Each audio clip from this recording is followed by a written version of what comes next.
Žana je živahna punca, ampak od sredine marca pa do sredine aprila je pogosteje utrujena. Nič se mi ne da, čisto brez energije sem, tudi hecat se mi ne da. Žano muči spomladanska utrujenost. To ni bolezen, ampak samo začasna motnja. Zakaj se Žana spomladi počuti tako, še ne znamo povsem dobro razložiti, domneva pa se, da je tako zaradi daljšega dneva in sončne svetlobe, ki vplivata na raven hormonov v njenem telesu.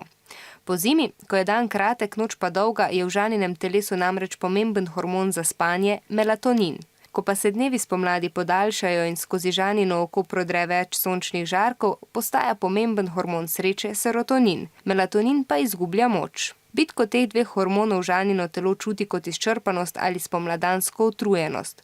To premaga tako, da čim več časa prebije na soncu, je veliko sadja in zelenjave in si privošči dovolj spanja. Tudi malo mačjega dremeža čez dan.